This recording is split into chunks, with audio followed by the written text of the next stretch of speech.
Couple of weeks ago, I did a breakdown saying MAGA is trying to defund Black America. And when you look at their attacks on Black folks and people of color, it's abundantly clear what they are trying to do. Make America great again, it really means make America great again for white folks. Adam Serwer, who's a writer for The Atlantic, wrote an amazing piece called The Great Resegregation. The Trump administration's attacks on DEI are aimed at reversing the civil rights movement. Adam joins us right now. Adam, look, I totally agree with it. As I said, when I broke that thing down, talking about their goal is to completely destroy the civil rights and the economic rights infrastructure that really has created the opportunities for African Americans. It is not like it's been great and perfect, but the gains that we have been as a result of those movements. Right. I think if you look at a lot of their early moves, they have been to undermine anti-discrimination efforts and to ban or remove information that could teach people about why racial inequality continues to exist in the United States. And I think another thing they've done really is they've talked a lot about being meritorious and colorblind, but by their standards, you never, by their standards, the assumption is that a white person is always competent and a person of color has to prove that they're competent. And you could see this already with the removal of a four-star general as the chairman of a black four-star general as the chairman of the Joint Chiefs of Staff, only to have him replaced by a lower-ranking white general who happens to have the most important qualification for any position in the Trump administration, which is that he is supposedly extremely loyal to Trump. And that it has nothing to do with merit at all. That has to do with Trump wanting people who are going to follow his orders without being worried about what the law says. Well, first of all, let's even go before that. First, you have the conservative attack when it comes to affirmative action in colleges.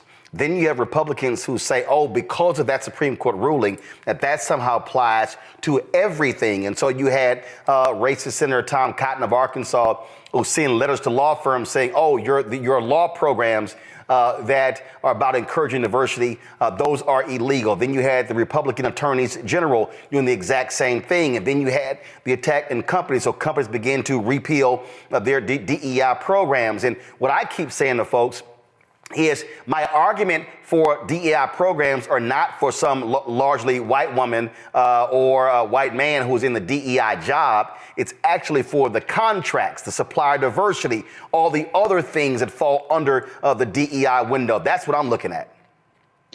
Well, I think it's important to distinguish between DEI as, a set of practices and DEI as they're using it. And I think DEI for them is an umbrella term that just means any effort whatsoever to rectify historical racial inequalities. They think those inequalities are the result of natural differences in ability between people, not public policy, and therefore it would be immoral to try to rectify those racial inequalities. And it's not just a question of employment or education, as he pointed out, but I think it really begins with an attack on voting rights. If you go back to essentially the Supreme Court gutting the Voting Rights Act in the Shelby County case, Chief Justice John Roberts, he'd already weakened, watered down Brown v. Board of Education to non-existence by saying, efforts to integrate were themselves racially discriminatory. And then he took the Voting Rights Act, the law that essentially made America a multiracial democracy, a true multiracial democracy for the first time, and weakened its protections to the degree that you could discriminate on the basis of race in voting laws, and we've seen a number of voting laws that happen to do that. Since then, the Roberts Court has continued to weaken the Voting Rights Act. They haven't sided against it in every single case. There was a notable case involving black congressional districts in Alabama where they decided not to side with the conservatives in that case. But this attack is, multi-pronged. It's occurring in education. It's occurring in voting rights. It's occurring in entertainment. When you see these backlashes against Black creators, whether they're in the writer's room, whether they're on screen, this is part of an effort to say, we want Black people out. Whatever, this slight integration of elite spaces of American life, we want Black people out of there. And this backlash has now, reached the heights of American power, where the people who feel like civil rights have gone too far are now in charge of making public policy. And, Adam, one of the things that, again, we're trying to unpack this and explain to people so they can just understand the depths of this. We're talking about on the federal level last year, some $10 billion in contracts went to Black-owned businesses, a record amount. Now, it wasn't even 2%, but it was the highest amount ever. Then when you look at the $17 billion that went to HBCUs. So Trump comes in, cuts the 1890 land-grant college scholarships, then begins to make, we know what's going to happen, how they're going to rebundle contracts. And so over the next 4 years, stripping DEI out of everything, suspending people who went to DEI conferences. Then you have the Office of Civil Rights in the Department of Education telling colleges and universities any affinity program, Black, Latino, Asian, women must all end. And so what people need to understand, when you talk about corporate America, you have these affinity groups which provide an opportunity for African Americans, Latinos, and others to be able to join like-minded people and then begin to have support. Then when you talk about fellowship programs, internship programs, apprentice programs, medical schools, law schools, engineering schools, all of these different things that have played a crucial role, they want to get rid of all those things. Then you go to the Department of Justice. They want to shift away from investigating white domestic terrorism and now go after Black Lives Matter and Antifa. And so people need to really understand that Project 2025 lay all these things out, and some Black folks acted as if, well, that's really no big deal, but they don't realize it is a full-on assault on everything that speaks to the interests of Black people being able to rise and prosper in this country. This is not a game. This is not fiction. It is literally happening.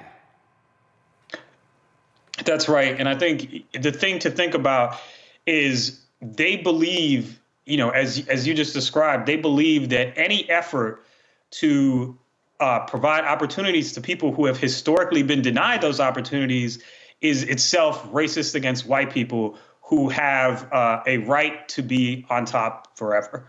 That's an ideology that is fundamentally discriminatory, and yet they've inverted it to say that if you try to help out people who have historically not had opportunities, that's the real racism. And it's extraordinary that this is, essentially the ideology that is, behind the federal government, has control of the federal government right now. Well, and not only that, when you look at even just the statements being made, when Elon Musk is talking about birth rates, that's about whiteness. He is bringing an apartheid perspective to the country. When Donald Trump says, "Oh, let me attack South Africa because they're stealing land when they're not actually doing that, then we're going to withhold aid." That's really Elon Musk being pissed because USAID played a role in bringing down apartheid. When you see these actions, and for the people who yell, well, that's right, we shouldn't be spending money overseas, they don't really even understand that a lot of this stuff was also, frankly, repayment for America colonizing countries and trying to fix the wrongdoing they were involved in. And so this thing is broader and deeper. And really what Trump and Elon Musk and Republicans are trying to do is completely decimate this system, this infrastructure, so it is nearly impossible to reestablish it if Democrats ever get back in charge. I think, especially with Musk, if you've been on X recently, you've probably encountered the absolute avalanche of scientific racism that is present on the site. That kind of content seems to have been promoted since Musk took over. In fact, he often highlights it himself. And when I talk about scientific racism, I mean, the ideology, and it is a pseudoscientific ideology because race is not a biological reality. It is a pseudoscientific ideology that holds that race determines, your intellectual, creative, human potential. And so if you subscribe to that ideology, then it makes sense to discriminate on the basis of race because you have a sort of almost caste system-like belief about who is capable and who is not, who is capable of discharging certain responsibilities or performing certain kinds of jobs. And unfortunately, that kind of perception it seems to be very popular among the people who have a lot of power in this administration. I mean, Musk himself, as I said, has promoted scientific racism on numerous occasions, and that when you have that kind of worldview, then you just assume that, as conservatives seem to have done recently with any, catastrophic issue, that if something goes wrong, then it must be the responsibility of a person of color who did not really earn their position. Yeah, aren't you getting a kick out of it was DEI that caused the plane crash, and then we found out the pilots were white? Oh, it's as if that thing just disappeared. Well, I mean, they're just staying on message, right? They're saying if your workplace is diverse, it's because the people who are not white who are there didn't earn it. And they say that sometimes explicitly. And what's useful about the term DEI for them is that they say DEI and allows them not to say what they really mean. Which is the N-word. And sometimes, sometimes they're saying DEI with a hard R, correct. But they're not just talking about black people. Sometimes they're talking about women. Sometimes they're talking about LGBT. Hold on, white women. I mean, the administration. White women. Yeah. Sometimes, they're obviously not interested in protecting LGBT people from discrimination either.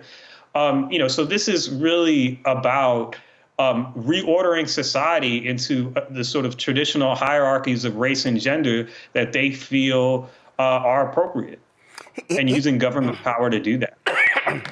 Here's what I have been saying to people. In fact, I was saying it in real time. That this is what we saw. First of all, in May will be the 5th anniversary of the death of George Floyd.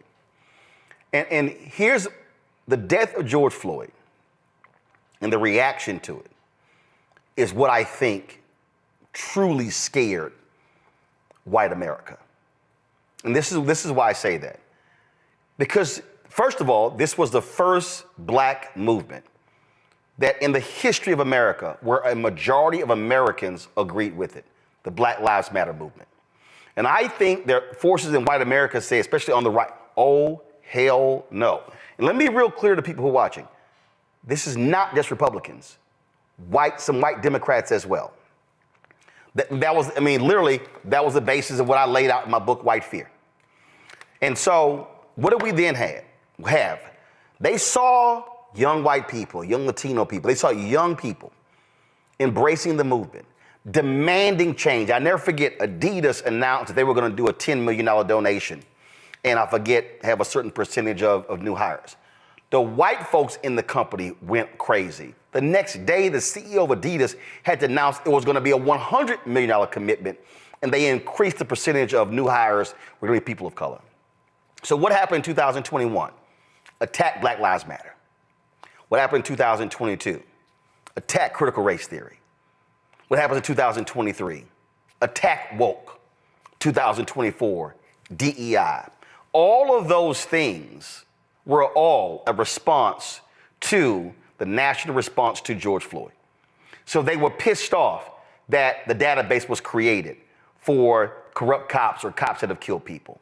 They were angry that companies were creating DEI programs and were prioritizing diversity, people of color, when it came to jobs, when it came to investment, when it came to supporting things. And so the Christopher Rufos of the world, the folk on the right, they said, what we cannot do is we cannot have a generation of white kids learning the real history of America. So they attack books, ban them, they attack education, People need to understand this did not just happen. This was a clear, organized, well-funded effort to decimate everything in the aftermath of George Floyd's death. I think that's right. And I think, but part of the reason I think it worked is that there was so little that was done substantively in the aftermath of George Floyd's murder, in the sense that, you had Democrats sort of, doing all these symbolic acts, but there was not, never any police reform legislation. There were no new laws that were passed that specifically addressed the issues that brought people into the streets. And so when Republicans started saying, liberals and Democrats, they're insincere about that. They're insincere about this. They're cynical. They're just using this movement to control what you say and what you think. I think that resonated with some people, in fact, because they did feel like the Democrats were insincere in their commitments to Black equality, that they were cynical, that they didn't mean them, and that as a result of that, it might have been easier to convince people to stay home in 2024, or convince people that, these issues were not going to be as much of a priority for the Trump administration in terms of attacking the foundations of anti-discrimination law, that wouldn't be one of their primary goals. And unfortunately, now we're learning, just how important it is to them. So, Adam, what do you see moving forward? I mean, the reality is we're just entering the second month. This is 4 years. Republicans are going to be controlling the House and the Senate at least for the next 2 years. I get asked this all the time. I got asked this a lot at the Image Awards this weekend. I get asked this. I got asked NBA All-Star Game. Man, what do we do? What do we do? Where do we go? What do you say to people who ask that question? Look, I'm a journalist. I don't know how to tell people how to respond to this. So what do you tell journalists how we need to be covering this? Well, I will say this, right now, most of the things that Trump is doing are unconstitutional. He is trying to do by executive order, things that require Congress. And so the question is, how much of this are the courts going to stop, and how much is Donald Trump going to listen to the courts? But ultimately, enforcing the Constitution is going to be up to the people. People have to respond to what this administration is doing and let them know that they are unhappy with this stuff. People are going to have to get involved and assert their priorities in order to counter this. If it's something that they want to stop, they're going to have to be active. They are not going to be able to rely on the right wingers on the Supreme Court or the conservatives, the Trumpist conservatives in the judiciary, to protect their rights. They're going to have to do that. And I don't have a roadmap for how they should do that, because I'm not a political strategist. But I do think that ultimately it's going to be up to the people to protect their rights, because the institutions in American life that were set up are surrendering one by one to Donald Trump. All right, Adam Serwer of the Atlantic, folks, be sure to pull the article up. Check out his piece, The Great Resegregation, with the Atlantic. Adam, thanks a lot. Thank you. But we begin tonight with the people who are really running the country right now. Now, Trump is often wrong and misleading about a lot of things, but especially about history. Donald Trump falling in line with President Elon Musk. In the wake of the unsettling news that MSNBC has canceled Joy Ann Reid's primetime show, The Readout, Roland Maritn and the Black Star Network would like to extend an invitation to all of the fans of Joy Ann Reid's MSNBC show to join us every night to watch Roland Maritn Unfiltered, streaming on the Black Star Network for news, discussion of the issues that matter to you, and the latest updates on the twice impeached, criminally convicted felon-in-chief Donald Trump and his unprecedented assault on democracy, as well as co-president Elon Musk's takeover of the federal government. The Black Star Network stands with Joy Ann Reid and all folks who understand the power of Black voices in media. We must come together and never forget that information is power. Be sure to watch Roland Maritn Unfiltered weeknights, 6 p.m. Eastern, at youtube.com/Roland S. Martin or download the Black Star Network app.